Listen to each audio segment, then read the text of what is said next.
Welcome back to the Deep Dive, where we take a monumental stack of sources, articles, intelligence reports, historical analysis, and distill them into the high-impact knowledge you need.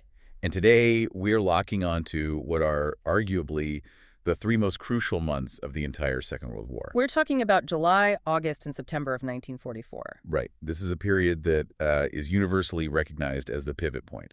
It's what historians often term the Summer of Triumph. And our mission for this deep dive, looking at all this material, is to unpack precisely why our sources describe this moment as the time the conflict entered a very positive phase for the Allies. It really is. It's the moment when the possibility of victory hardened into, well, the certainty of victory. And it's so important to remember, this success didn't just appear out of nowhere. It wasn't born in a vacuum. The table had already been set for a long time. Absolutely. I mean, if you just zoom out a little, you can see all the foundational victories that made this summer offensive even possible. You've got the decisive turnaround in North Africa way back in late 42. Then the follow-up invasions of Sicily and the really tough Salerno landings in 1943. And of course, that persistent grinding struggle at Anzio in January 44 that just kept the pressure on Hitler's southern flank. And that's just the Western Allies. Simultaneously, on the immense Eastern Front, you had the Soviet momentum, which had been building just inexorably ever since the Germans were annihilated at Stalingrad in early 43. They tasted blood. They had, and they were pushing hard. And even across the globe, in Southeast Asia, the fight against Japan was gaining this sort of unstoppable traction. But the one event that truly unleashed this summer of triumph was, without a doubt, the D-Day landings. Operation Overlords, June 6th, the largest amphibious invasion in history. Our research notes, and I'm quoting here, describe it as a triumph beyond even the wildest dreams. And it was, especially when you consider the massive, almost unbelievable logistical gamble involved. And the man who had to orchestrate this entire, seemingly impossible multinational operation was General Dwight D. Eisenhower. Eisenhower is such a fascinating study in wartime leadership, especially when you think about this one remarkable fact. Which is? He had never actually seen active combat service, not before leading the entire Allied effort in Europe. That's incredible. He wasn't a general who rose up by leading charges on the battlefield. No, not at all. He was, as all our sources emphasize, a superb administrator, a master of coalition management. Which, in an alliance made up of dozens of nations, all with different priorities, different egos, that was arguably more vital than battlefield expertise. It was. And he was widely admired, partly because of his pleasant and affable character, which is a quality that sounds strangely secondary for a supreme commander. But that was his strength, wasn't it? It was his secret weapon. That affability let him manage the monumental friction between these powerful, clashing personalities, like Montgomery and Patton, who we'll definitely get to later. Eisenhower understood a key insight. To win the brutal battle for Normandy, he needed the deep, enduring respect and trust of every single troop under his command, from the highest general to the newest private. He had to embody unity. And that administrative genius, it extended directly into the very first critical phase of the invasion, which was achieving strategic surprise. Yes. The Allies knew, they were certain, that Hitler expected the invasion to take the shortest possible route. The 20-mile hop from Dover to Calais. Exactly. So they deliberately chose the much longer, much more logistically difficult route into Normandy. But just, choosing a different landing spot wasn't enough. No, they had to guarantee Hitler kept his most powerful armored reserves just sitting there, waiting at Calais. Which required the massive deception campaign we know as Operation Fortitude. And Fortitude wasn't just a few fake radio calls. This was an industrial-scale lie. It really was. The sources detail this incredibly concerted, sophisticated effort to convince the German High Command that a completely fictitious army group, Fuse HA, the first U.S. Army group, was real. Commanded by General Patton, no less. Commanded by Patton, who the Germans both feared and respected. And you have to think about the detail involved here. They built thousands of inflatable tanks, fake landing craft made of wood and canvas. Actors in fake army camps? Exactly. They doubled the amount of radio traffic in the Dover area. This was psychological warfare designed specifically for one person, Hitler. Because Hitler was so fundamentally distrustful of his own generals. He relied on his intelligence reports. He relied on what he thought was solid intelligence. And the beauty of Fortitude was that it fed directly into his existing paranoia. The German intel services confirmed what Hitler wanted to believe. That the Normandy landing was just a massive decoy and the real blow was still coming at Calais. And events proved this was the ultimate strategic masterstroke. When the invasion hit Normandy, Hitler refused to commit those powerful panzer divisions for weeks. He was convinced they were needed for the real invasion. And that monumental deception bought the Allies the crucial time and space they needed to get ashore and consolidate their beachhead. Consolidation, which was a messy, bloody business. And that brings us right into July 1944 on the Western Front, where the fight to secure France began in earnest. As the forces poured ashore after D-Day, the fighting became this steady, inch-by-inch slog, liberating the French population village by village. The accounts we've reviewed, they just paint this incredibly emotional picture. You have to imagine after years of brutal Nazi occupation, the restrictions, the fear, and then you see Allied soldiers arriving. The sources are uniform on this. They say the Allies received the warmest of welcomes. The relief and the explosion of patriotic feeling among the French were immediate and powerful. But as the Allies moved inland, this chilling reality dawned on Hitler.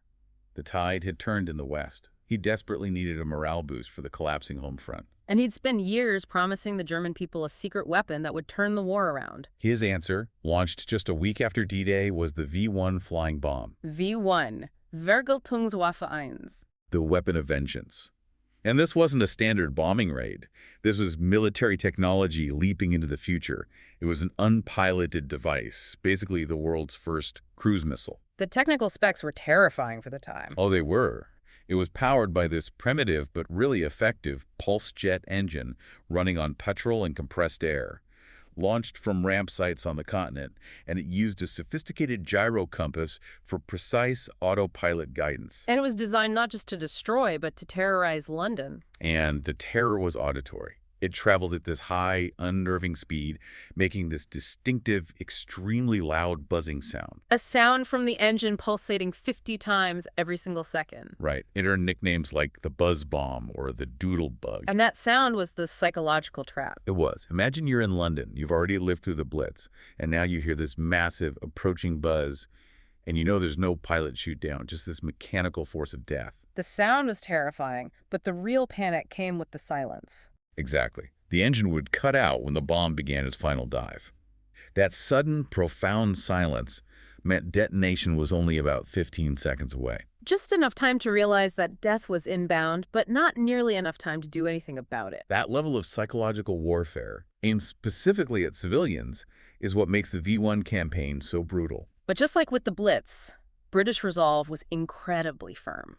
And critically, the V-1 campaign suffered from a massive, almost absurd logistical problem for the Germans. They could launch them, but the developers had no reliable way to confirm if the bombs even reached their designated sites. Did they hit a factory or a school or a field? They had no idea. And the Allies leveraged this weakness brilliantly. It created a complete, coordinated wall of silence in the press. There were no reports of hits, no casualty figures released to the public that could leak back to Germany. This denied Hitler the propaganda victory he so desperately needed. And what about the physical defenses? They were robust. They deployed extra barrage balloons to snag the low-flying missiles, and the RAF, using nimble planes like the Spitfire, developed specific tactics. Right, this is amazing. A fighter pilot would approach the V-1, not shoot it, because the blast could destroy their own plane. Exactly. Instead, they'd use their wingtip to just disrupt the airflow under the V-1's short wings. Oh, no nudge. A little nudge. And this simple disruption would flip the missile out of control, sending it crashing harmlessly into the countryside.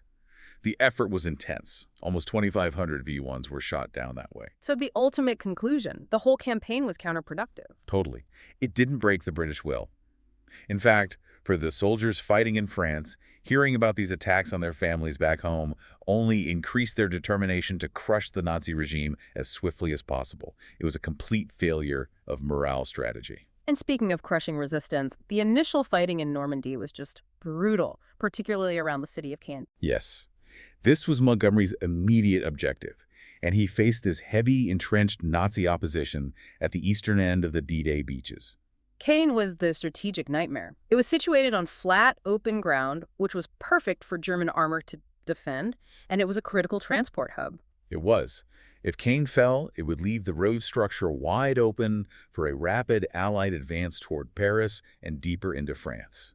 And Montgomery really struggled here. He suffered significant losses. He was forced to pause and completely rethink his tactics. And this phase is often used by his critics to label him as too cautious, too methodical. But the German opposition was formidable. You had the 12th SS Panzer Division, Hitlerjugend, fighting with a fanatical, almost suicidal ferocity. But our sources note a really crucial weakness in the German defense, something that speaks volumes about Hitler's deteriorating central command. Right. Despite increasing their troop numbers, the occupying German army often lacked coordinated artillery support. That lack of coordinated fire suggests a communication failure, or worse, Hitler interfering with tactical deployment from hundreds of miles away. It meant that while the Germans could hold the line with infantry, they couldn't respond effectively to the organized, overwhelming firepower the Allies were bringing to bear. Which allowed the Allied advance, though slow, to keep moving. It did. And by mid-July, the logistics machine had worked wonders. Over 1 million Allied troops were now ashore. Montgomery recognized he couldn't just smash his way through Caen. So his strategy shifted to what we call the pincher move. Exactly. The British and Canadian forces, under Monty's command, kept the main German armor pinned and preoccupied in the northeast of France, specifically around Caen.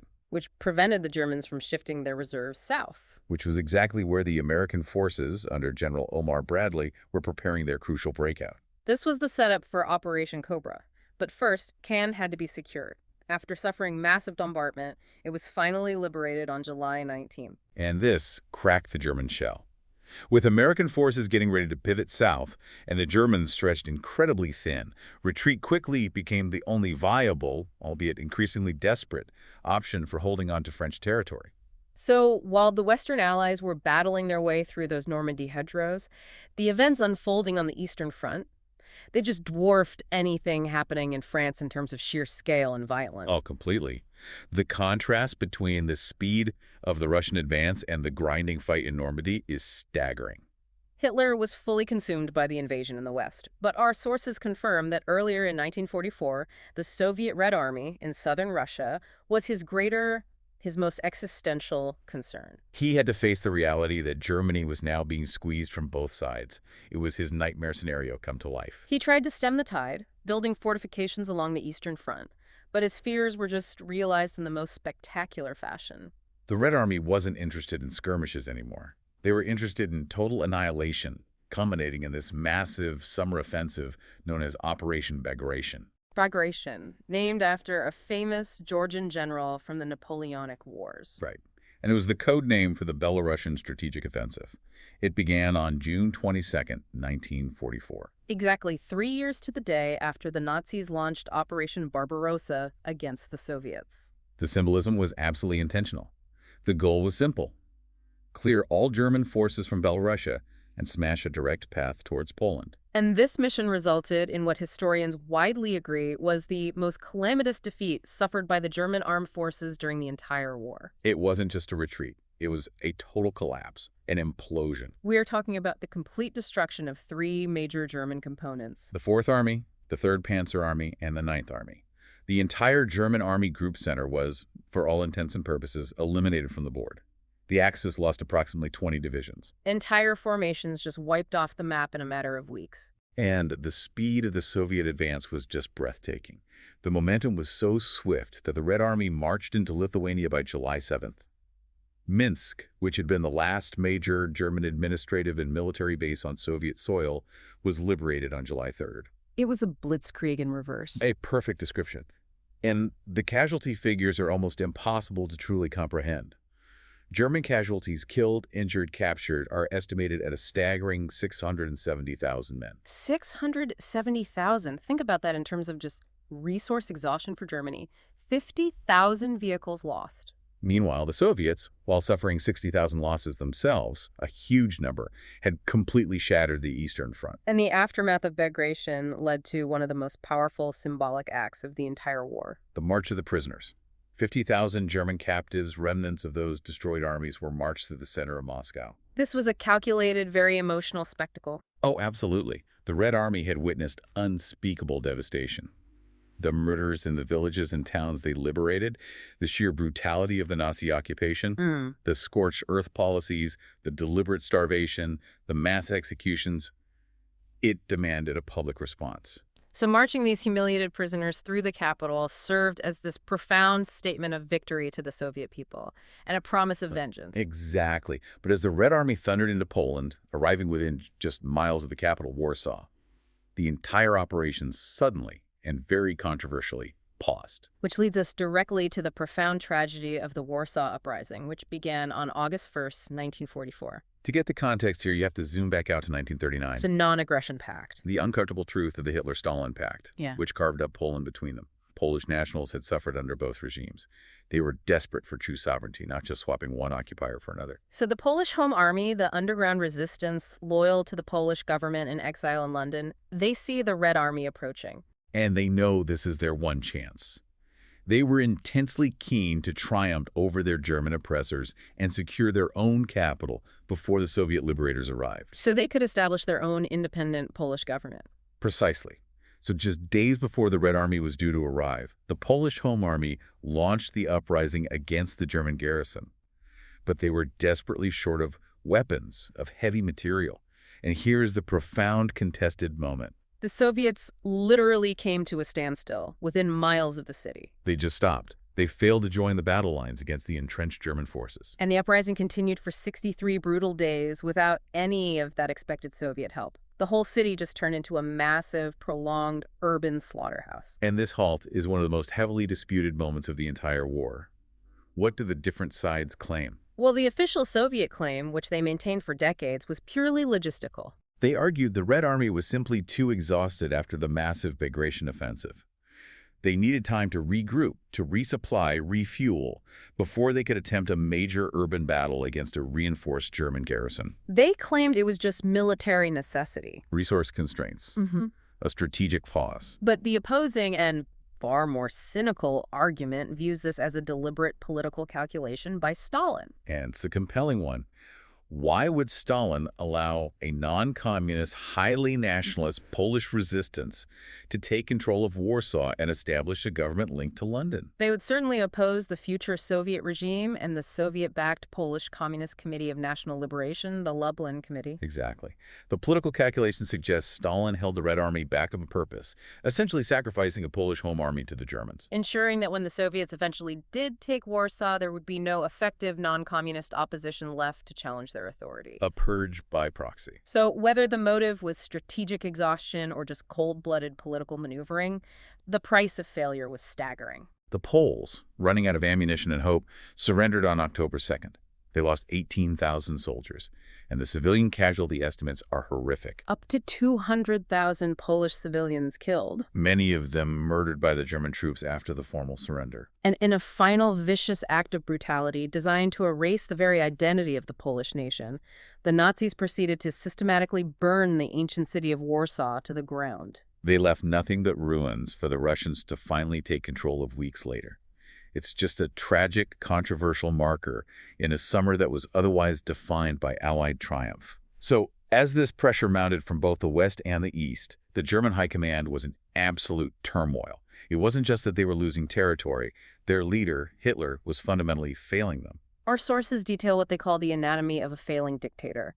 German generals were increasingly aware that Hitler was in an untenable position. His behavior was described as ever more irrational. And the physical symptoms of Parkinson's disease, which he'd been suffering from for some time, they seemed to be getting much worse under the stress. And this combination of external defeat and internal madness, it created the perfect conditions for rebellion. We're talking about the internal enemy. On July 20th, 1944, at the Wolf's Lair headquarters in East Prussia, an attempt was made to eliminate Hitler from within the ranks of his own army. This was the famous July 20th plot. And the chief conspirator was Colonel Klaus von Stauffenberg. To really understand his actions, you have to understand his radical journey. He came from a high-ranking, deeply Roman Catholic family, and initially he was not anti-Hitler. No, at the outbreak of war, he supported the Führer. He saw him as the necessary strongman for Germany. He even at one point considered joining the Nazi Party. His initial loyalty was partly tied to Hitler signing a pact with the Catholic Church. But as the Nazi regime rapidly escalated its infringements on the Church and, more significantly, plunged into this unchecked barbarism, Stauffenberg's loyalty completely fractured. The true moral tipping point for him, as noted in the sources, was the barbaric treatment of the Jewish people, specifically the events of Kristallnacht. The Night of Broken Glass, November 9th and 10th, 1938. This was a coordinated national pogrom. 91 Jews murdered, 30,000 deported to concentration camps, over 2,000 synagogues destroyed. For a man of deep moral conviction like Stauffenberg, this was a clear, undeniable sign of the regime's total corruption. And his alarm only deepened when Hitler issued these written orders that anyone displaying active representation of Bolshevik ideology was to be killed immediately. Which essentially formalized unchecked military murder. Exactly. By 1942, Stauffenberg was convinced Hitler wasn't saving Germany. He was actively destroying its moral core, and he had to be removed. The opportunity for him to act arose following a devastating personal catastrophe in 1943. While he was serving as a lieutenant colonel with the 10th Panzer Division in Tunisia, his vehicle was caught in a British bombing run. His injuries were just horrific, life-altering. He lost his left eye, his entire right hand, and most of the fingers on his left hand. And while he was recovering, he was approached by Henning von Tresckow, a committed conspirator in the German resistance. Tresckow recognized Stauffenberg's profound organizational skills and, crucially, his deep-seated hatred for the Führer. So Tresckow recruited him, placing him at the German Home Army headquarters in Berlin, which gave him crucial access. And here's the twist. Stauffenberg realized that his severe injuries, counterintuitively, made him less suspicious. Right. Who would suspect a crippled war hero of carrying out an assassination? He could get closer to Hitler than almost any other officer. So he volunteered to carry out the act himself. The conspirators were running out of time, and they knew they had to kill not just Hitler, but the entire hierarchy, Himmler and Göring, to succeed. They had already aborted 2 previous missions. Yes, at the Berghof on July 11th and again on July 15th, because they couldn't get the 3 targets together in the same room. They selected July 20th as likely their last viable window, at the Wolf's Lair. And the morning of the 20th brought this massive technical challenge. Stauffenberg traveled with 2 high-explosive bombs, each one activated by a pencil detonator. It's a small glass vial with acid that, when you crush it, starts a chemical reaction, giving you a timed fuse. And he excused himself to change his shirt and then attempted to activate both fuses using small pliers. Imagine the difficulty. A high-stakes, fiddly task that requires fine motor skills, which he had largely lost. He only managed to crush the detonator on one of the bombs before a guard knocked, hurrying him back into the meeting. So he had to proceed with only half the explosive power he needed. He enters the room, and just after 12:30 p.m., he places his briefcase under the solid, heavy oak conference table, directly in front of Hitler.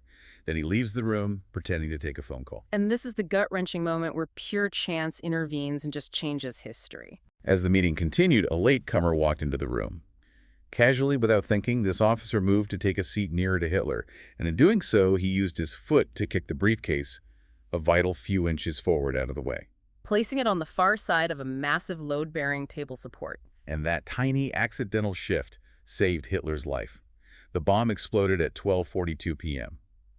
Stauffenberg, seeing the massive blast from a distance, was certain no one could have survived and flew back to Berlin, believing the plot had succeeded. But the heavy oak table and that little movement of the briefcase shielded Hitler.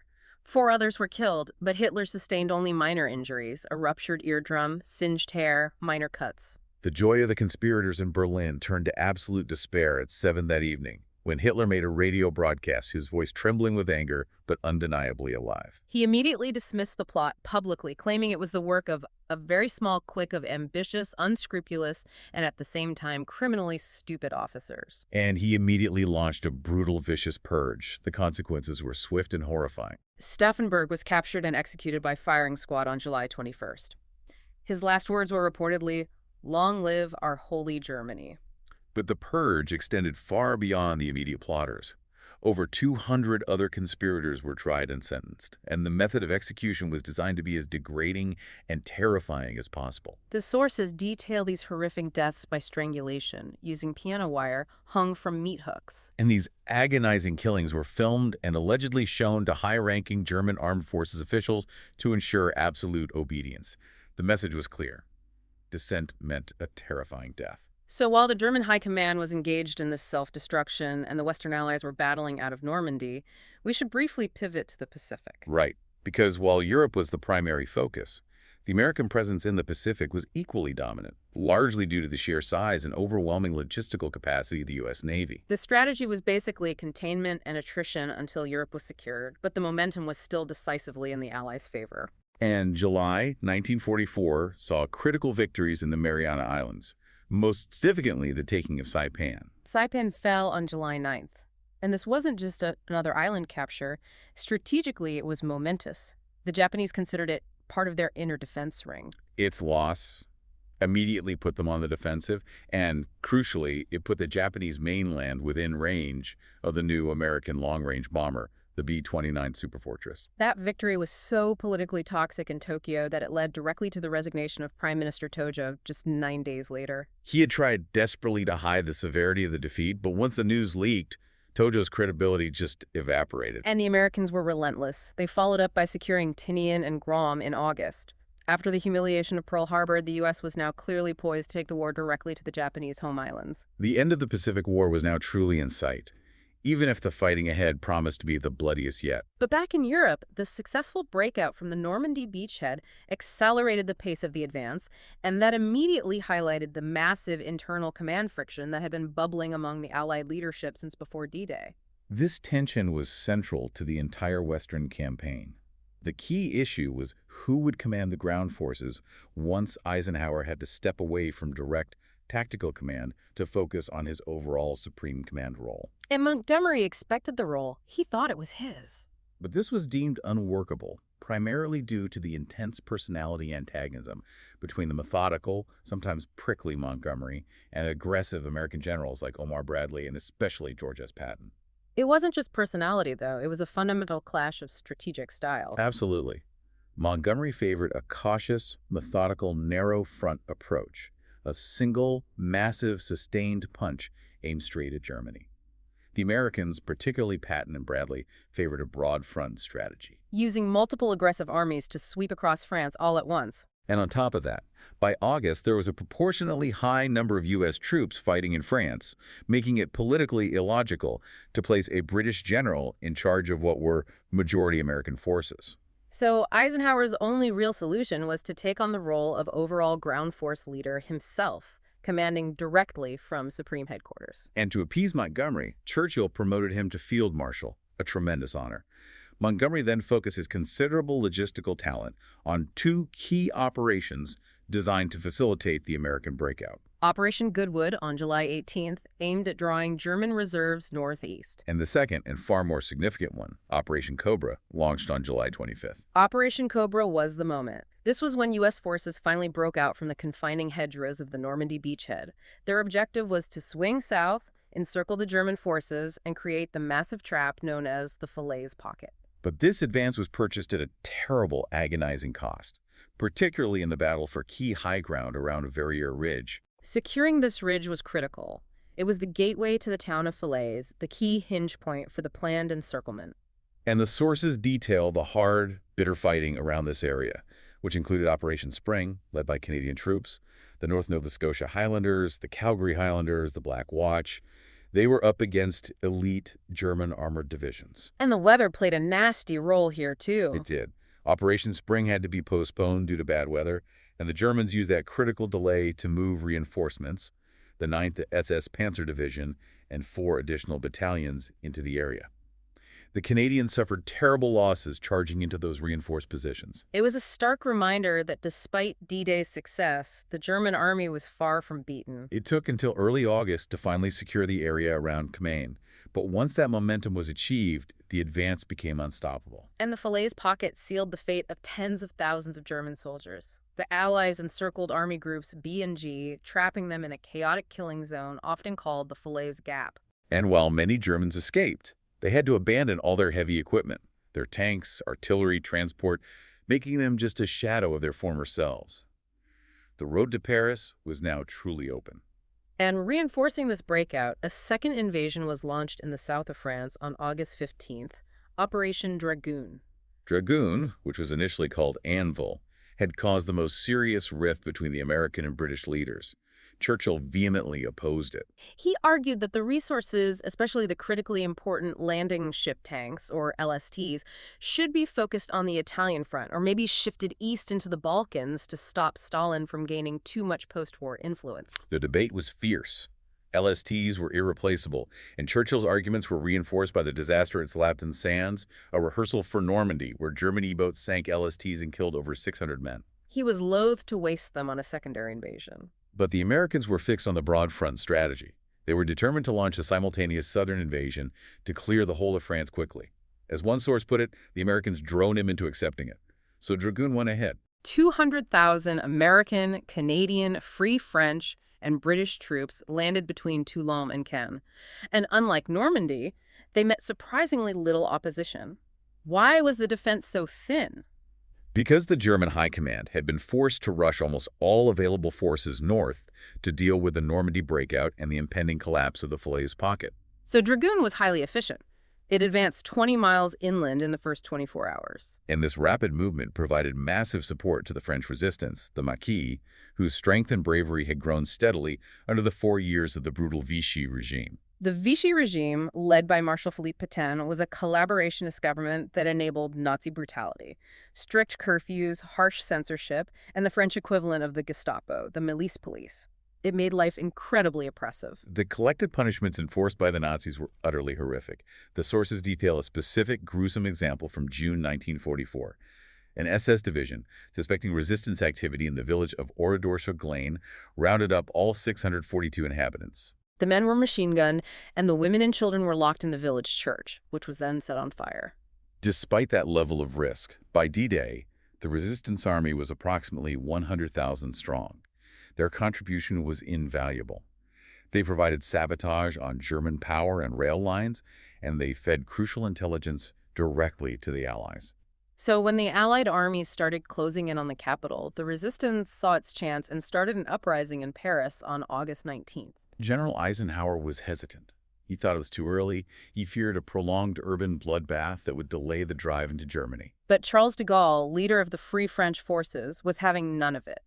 He demanded immediate action, recognizing the immense political and moral significance of liberating the capital. He threatened to send his own 2nd Armored Division in single-handed if necessary, which basically forced Eisenhower's agreement to provide Allied support. The city erupted in patriotic chaos. Police, metro, and postal workers went on strike. Barricades went up everywhere. The Germans lacked sufficient numbers. The resistance lacked weapons. The ultimate fate of Paris came down to one man, General Dietrich von Choltitz, the German commander of the city garrison. And Hitler, enraged by the uprising, issued a fanatical ultimatum: maximum damage. He demanded the capital must not fall except lie in complete debris. Von Choltitz, confronted by his conscience and the imminent destruction of one of the world's great historical capitals, made a profoundly difficult and brave decision. He disobeyed the Führer's direct order. He disobeyed, and he allowed the Free French to take Paris intact. The liberation was a moment of pure, unadulterated triumph. De Gaulle's famous, moving, patriotic speech to the liberated crowds declaring, "Long live France," it just crystallized the moment. The liberation of Paris was a pivotal accelerating factor in the race for Berlin. So the speed and success of Operation Bagration, the annihilation of the German armies in France, and the liberation of Paris, it all meant that the months of July, August, and September 1944 solidified a monumental strategic shift. Absolutely. The whole question shifted entirely. The end of the war was now definitively a question of when rather than if. The Allies were now fighting a war of overwhelming resources and superior logistics, while the Germans were fighting this desperate battle of internal chaos and external collapse. The contrast in leadership becomes increasingly striking, too. The Allies, despite all their internal friction, maintained clear strategic thinking under Eisenhower's administrative brilliance. While Hitler, meanwhile, was paralyzed by his own increasing irrationality, his paranoia, and the effects of Parkinson's disease. This failure of leadership created a massive crisis of confidence in the German High Command.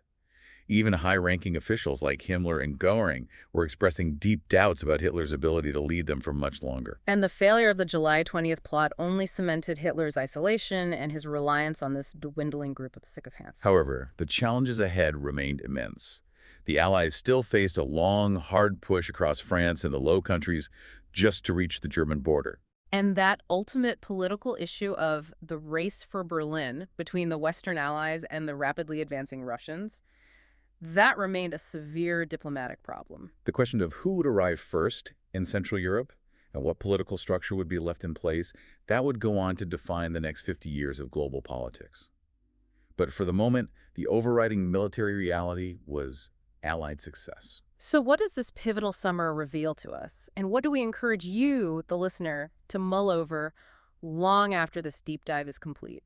I think it's the sheer power of individual moral choice during a period of total tyranny. We saw two crucial moments of direct disobedience to Hitler this summer, both rooted in the same recognition. Hitler was morally bankrupt and had to be stopped. First, Stauffenberg's highly organized military assassination attempt on July 20th. It failed, and it cost him and hundreds of others their lives. Conversely, Dietrich von Choltitz's individual decision in August to defy the Führer's orders to burn Paris to the ground, that succeeded.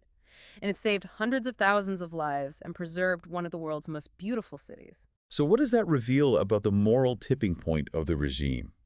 That the attempt to save the country failed, but the individual decision to save the city succeeded. This period proves that even in the absolute face of total tyranny, individual moral courage, whether it's in a failed bomb plot or an act of calculated defiance, could still change the course of history and save lives. A powerful thought to end on. That brings us to the end of our deep dive into the truly pivotal summer of 1944. We hope you feel thoroughly informed about the immense stakes and incredible turning points of those 3 months.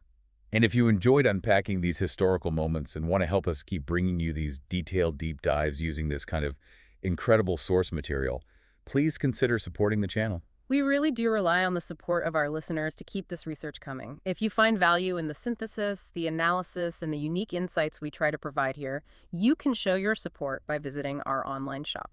That's right. Check out the War Stories merch shop. We've got some great designs based on some of the key historical events we cover. You can find the link right there in the description below and show your support for the channel. It means the world to us. Thank you for joining us for this extensive look at the turning point of WWII. We hope you feel as well informed as we do about this monumental 3 months. We'll see you next time on The Deep Dive.